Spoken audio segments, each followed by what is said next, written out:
And so many things came to mind. And I boiled it down to a couple minutes. And just a couple of special thoughts. She's been amazing even as a little girl. For an example, when she was in 4th grade, she was part of a poetry contest for 4th, 5th, and 6th graders. And she came home and said that she memorized everybody's poem, word for word, all 4th, 5th, and 6th, right? So we're at the poetry contest, and she ended up winning the contest with the 4th, 5th, and 6th. The littlest kid there, because of her articulation, and her punctuation. And everybody was blown away, and I was like, God, this kid, you know, I'm seeing, okay, you know, she picks up her toys, and, you know, she cleans the dishes. I'm like, she's a weird kid, you know. But we're okay with it. She learned everybody's poem. So I was, you probably still know, what was the name of the poem? Do you remember? Feedback.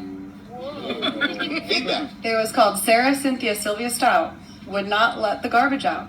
She'd scour the pots and scrape the pans, candy the yams and pipe in, but though her daddy would scream and shout, she would not take that garbage out. So now you get the idea, right? So, you know, that was all great and well.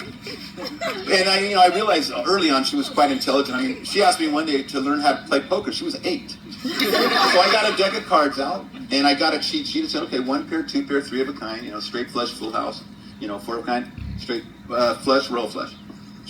I said, you know, what happens is if you don't have it, you bluff. There's a thing called bluffing. It's a theory, you know.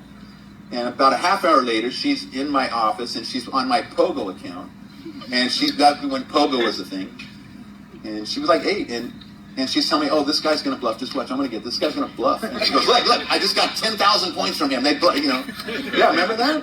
Yeah. So at that point, I mean, yeah, she amazed me with her wit and everything else, and large life personality. But I got to be honest, I was worried that with her intellect, that she was just going to have her head stuck in a book and never see the world around her.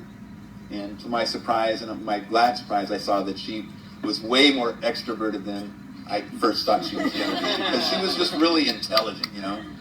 So I'm proud of you for that, because with your looks and your charm, you're a genuine person. You know, at the name it could be what you see is what you get, and I see that in both of them. The first time I met Kevin, you know, I always was concerned about Marissa's intellect and her charm and everything. Going, well, what's gonna be her match? You know, I mean, not that I'm gonna judge whoever she decides to bring home to the family to say I'm in love, you know. And I thought this is gonna be difficult, you know, for her, you know, like who's gonna make her happy. And then 7 years ago I met Kevin, and after the first meeting I said, well, this is the perfect match, and I knew then that this was going to be an everlasting thing. So, you know, your personalities, your 2 peas in a pod, charisma, intellect, outgoing, fun personality, all that matches, besides the fact that you have 2 wonderful families. So, everybody please raise a glass in congratulating this wonderful couple on their wedding day.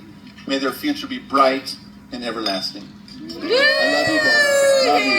How about a big round of applause for our father of the bride? John. I know, I'm getting ready. And while we have him standing, I would like to invite him and Marissa to the dance floor for a father-daughter dance.